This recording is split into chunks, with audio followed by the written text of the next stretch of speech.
le journal.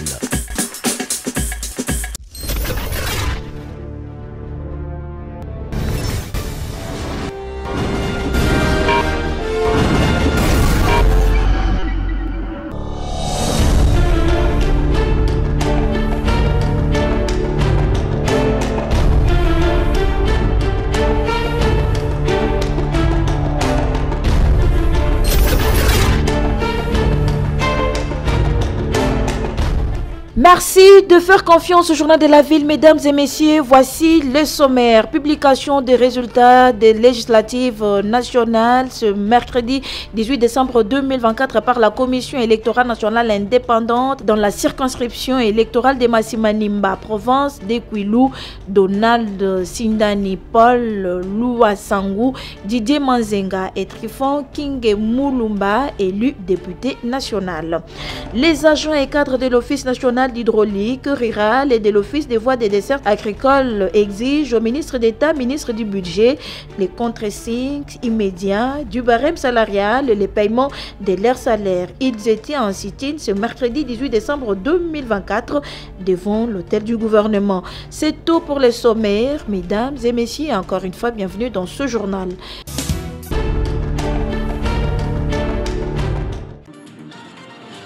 Au cours d'un briefing spécial organisé ce mardi 17 décembre 2024 par le ministre de la Communication et Médias, Patrick Mouyaya Katembwe, avec le thème « L'action du gouvernement dans les secteurs de l'agriculture et du développement rural, bilan et perspectives », des membres du gouvernement sectoriel présents à ces face-à-face avec la presse, dont le ministre d'État en charge de l'agriculture et sécurité alimentaire, Grégoire Mouchal Moutombe, qui a annoncé la volonté du gouvernement d'acheter 1062 tracteurs d'ici mars 2025 pour améliorer les systèmes de production dans les secteurs agricoles en République démocratique du Congo. Nous avons des femmes qui produisent toujours avec la houe.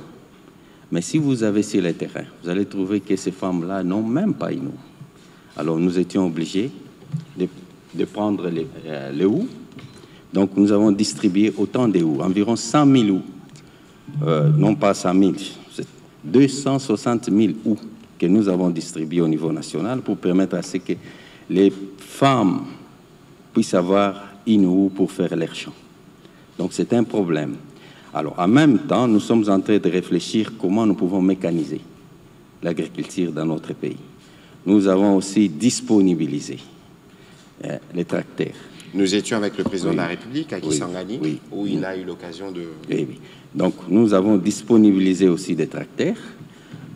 Les chiffres, d'ailleurs, je suis fier de vous dire que les chiffres que nous avons donnés pour le président de la République, les 350 tracteurs, c'est peu. Nous avons d'ici le 31 mars 2025, nous aurons 1062 tracteurs. Et nous pensons disponibiliser dans les jours à venir, en 2025, 5 tracteurs par territoire pour diminuer la pénibilité de la femme dans les systèmes de la production. Prenant la parole à cette occasion, le ministre d'État en charge du développement rural, Moïndo Nzangi Boutondo, a quant à lui loué la vision du chef de l'État, Félix-Antoine Tshisekedi Tshilombo, sur les programmes du développement des 145 territoires. Il faut dire qu'au niveau de l'appréciation du programme, d'abord, c'est un programme qui a créé de l'espoir au sein de la population. En milieu rural, partout où je suis passé, malheureusement, j'ai choisi les endroits les moins visités. C'est aussi des endroits les moins accessibles. Donc on a trouvé qu'à plusieurs endroits, les infrastructures ne sont pas terminées. Mais il y a aussi beaucoup d'autres endroits où les infrastructures sont déjà livrées. C'est pour cela qu'à la sortie de toutes ces missions, j'ai parlé avec mon collègue du plan qui coordonne avec nous ce programme de 145 territoires pour l'accélération, pour que les entreprises qui ne sont pas encore en ordre, qui ne sont pas encore en règle, puissent aller terminer les infrastructures. Mais ce qu'il faut dire, c'est que c'est la première fois que les pays se dotent de véritables programmes qui a atteint toutes les chefferies, tous les secteurs, tous les territoires du pays. Et lorsque cette première phase sera achevée, nous aurons véritablement des infrastructures en milieu rural qui ont été faites par l'État congolais.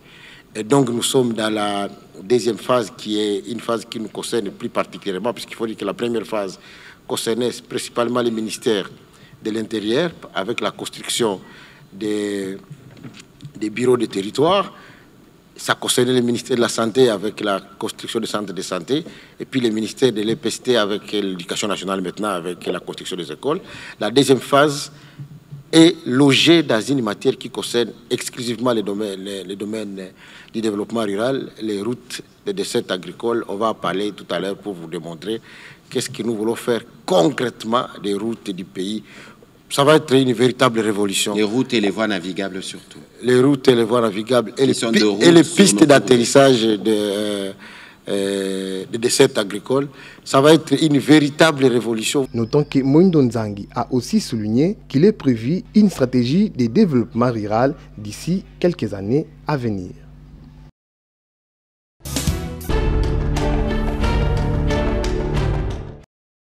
La décision prise par le bourgmestre de la commune de Kisenso, Godé Atsawel, de faire payer toute personne non habitant ou étrangère de la commune d'avoir accès qu'avec son permis de séjour est annulée. Cette décision n'était qu'une proposition, éclaire le bourgmestre. C'est lors d'un conseil communal que nous avons proposé deux concepts pour identifier facilement les bandits qui opèrent à main armée, qui proviennent des communes voisines et des provinces voisines. Qu'est-ce que nous nous sommes dit? Il faut soit un permis de séjour temporaire, soit une fiche d'identification. Et ce ne sont que des propositions. Nous avons envoyé ça au conseil communal pour approbation. Donc c'est au conseil communal en tant qu'organe délibérant de pouvoir se prononcer. Si la proposition faite est illégale ou ne respecte pas la procédure ou énerve les textes légaux, eh bien, le conseil communal va se prononcer pour désapprouver. Sinon, l'objectif, c'est d'identifier les Koulouna qui viennent, ou les bandits qui viennent d'autres provinces, qui collaborent de connivence avec les nôtres pour semer la désolation dans les familles. Et pourquoi cette proposition d'avoir un permis de séjour et une fiche d'identification par tout non-habitant de la commune de Kisenso doit tomber? Cette proposition, à mon humble avis, n'a plus place. Parce que l'opération Ndobo est arrivée et l'opération audience foraine est arrivée. Donc, c'est que notre proposition n'a plus place, logiquement, parce que nous sommes déjà protégés par les deux opérations.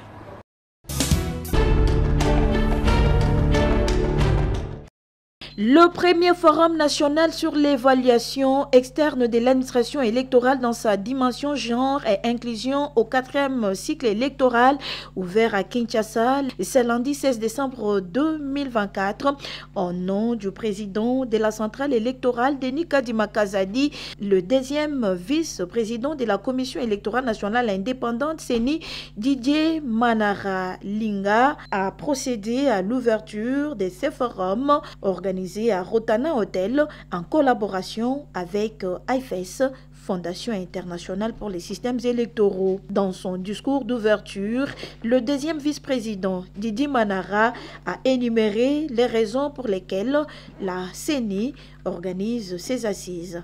Ce forum, unique en son genre depuis 2006, a pour but d'évaluer les avancées connues par la CENI dans la promotion des aspects liés à la dimension genre et inclusion du premier à l'actuel cycle électoral, d'identifier les forces, les faiblesses et les défis à surmonter et d'engager des solutions sous forme de recommandations dans la perspective d'améliorer la loi électorale future. Dans sa conclusion, le deuxième vice-président de la Commission électorale nationale indépendante a évoqué les raisons pour lesquelles l'administration électorale avait annulé les résultats des élections dans les circonscriptions électorales de Massimanimba et Yakoma. Je ne saurais terminer mon mot sans partager avec vous la grande information du jour. Il vous souviendra donc qu'à l'issue des élections tenues le 20 décembre 2023, celles de Yakoma et de Massimanimba, qui avaient été annulées à cause des nombreuses irrégularités et même des fraudes massives.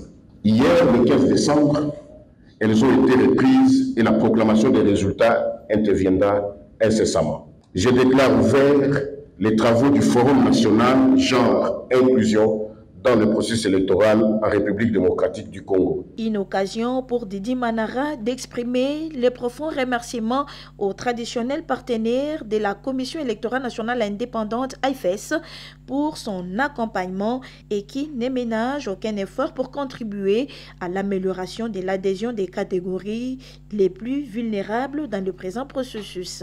De quoi réjouir Maître Evelyne Moulemangabo, chargée du genre et inclusion au sein de AIFES.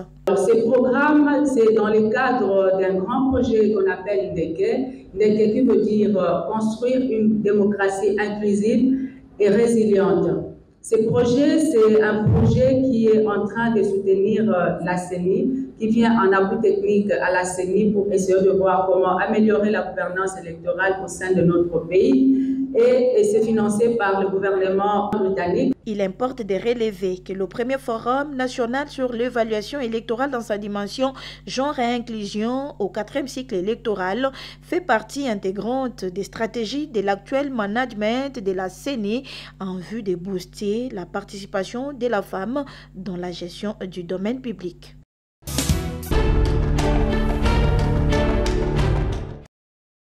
Lancée dans 3 grandes villes de la République démocratique du Congo, à savoir Kinshasa, Lubumbashi et Kolwezi, la campagne de sensibilisation des travailleuses et travailleurs œuvrant dans l'informel sur leurs droits et bien-être social se poursuit sur terrain. C'est mardi 17 décembre 2024, des identificateurs experts de la Confédération syndicale du Congo, CSC, étaient sur terrain pour identifier toutes les cibles des motocyclistes, domestiques, maraîchers et les mineurs artisanaux. Nous sommes sur arrêt SS. Voilà tous les motards qui sont là et les mamans vendeuses. Les soucis de la CSC est que cette catégorie des travailleurs soit formée et informée sur le droit et normes de travail décent et s'implique davantage. Jean Loaka, chargé d'activité de ce projet, nous en dit plus. L'objectif de cette campagne, c'est de sensibiliser ces catégories de travailleurs vulnérables sur le droit et normes du travail décent. Ils doivent savoir qu'ils ont des droits tels que la liberté syndicale. Ils peuvent s'affilier dans les syndicats de leur choix. Et ils ont les droits tels que l'égalité de la rémunération. Ils ont aussi les droits de toucher à leur salaire minimum interprofessionnel garanti qui est le SMIC. Qu'est-ce que cela veut dire? Quand vous avez un travailleur domestique à la maison, un chauffeur, une sentinelle ou un travailleur qui porte votre bébé, vous devez payer les SMIG tels que la législation du travail recommande. Si vous voulez les licencier, vous devez payer le décompte final. Il a droit à un préavis. À travers cette campagne de sensibilisation, la Confédération syndicale du Congo compte atteindre des millions de travailleuses et travailleurs de l'économie informelle. Donc après l'identification, la Confédération syndicale du Congo va lancer des séances de formation. Nous allons former et les employeurs et les travailleurs. Parce qu'on ne peut pas accepter qu'un travailleur qui vient chaque jour au travail et quand il tombe malade, il faut peut-être procéder à des retenues sur sa rémunération, alors que la loi donne l'obligation à l'employeur de prendre en charge. Il faut les reconnaître que cette campagne de sensibilisation des travailleuses et travailleurs vulnérables à Kinshasa, Lubumbashi et Kolwezi bénéficie d'un appui financier de Enabel, partenaire de la CSC.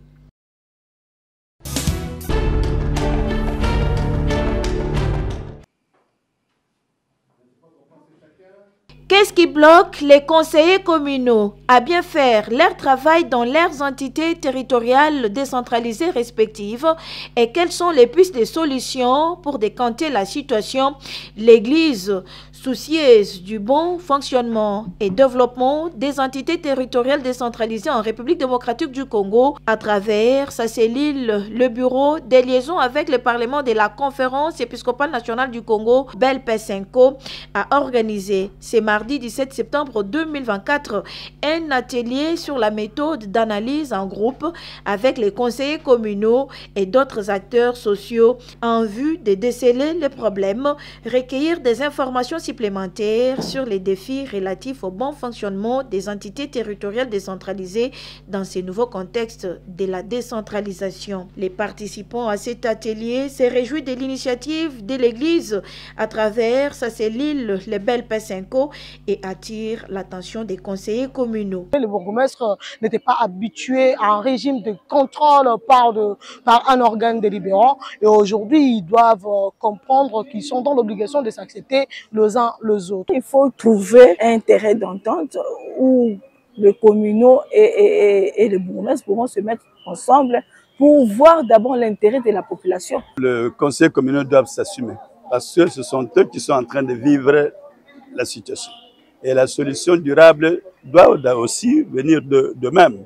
Le directeur du BELP5, Maître Jean-Paul Moulianga, revient sur l'engagement de l'Église à accompagner durablement ces nouveaux élus dans le développement des ETD. La vision de nos pères évêques de la SENCO, c'est d'avoir dans ces pays des lois, des règlements qui sont votés en faveur de la population. Et vous avez suivi les conseillers communaux, ils ne peuvent pas bien accomplir leurs tâches légaux et constitutionnelles. C'était une occasion d'analyse, pas seulement avec les conseillers communaux, mais aussi avec les membres des comités locaux de gouvernance participative, avec les organisations de la société civile, sous le contrôle des experts gouvernementaux. Les BELP seront à même de faire de bons cahiers de plaidoyer qui seront destinés à nos supérieurs, il faut voir le secrétariat général et les évêques de la SENCO, pour des plaidoyers plus efficaces en faveur de la population. Une activité qui s'inscrit dans le cadre du projet de renforcement du travail parlementaire en faveur de l'état des droits, mise en œuvre par le BELP5 et financé par Misereor, atelier organisé sous l'œil vigilant des délégués gouvernementaux ainsi que le chef des divisions experts à la cellule de techniques d'appui à la décentralisation CETAD.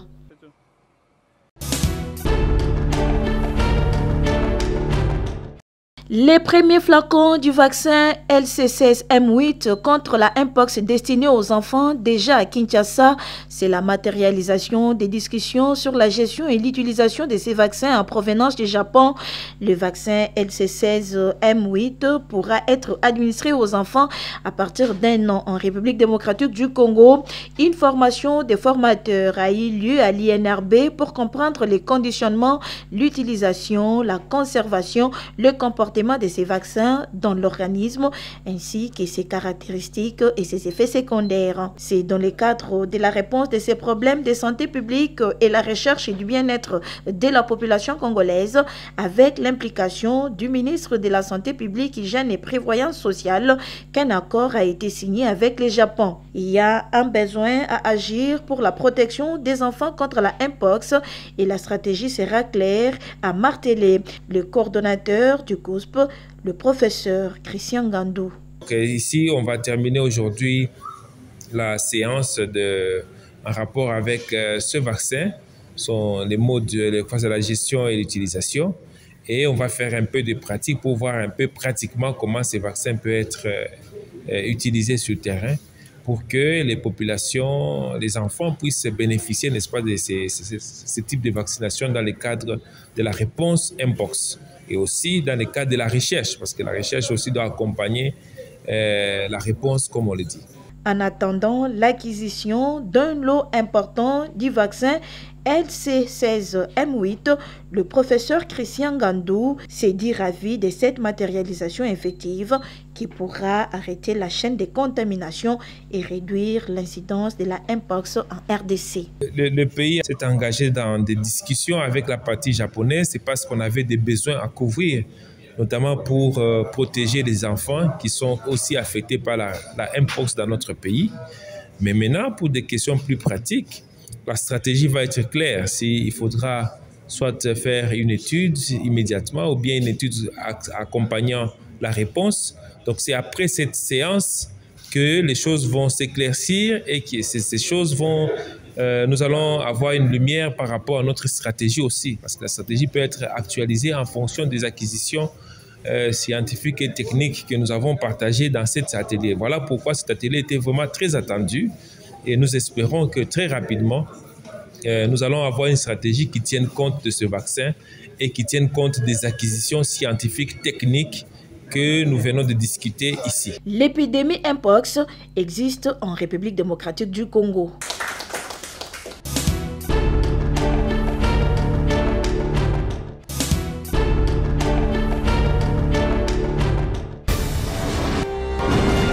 Nous sommes arrivés à la fin de ce journal de la ville, mesdames et messieurs. Merci de l'avoir suivi.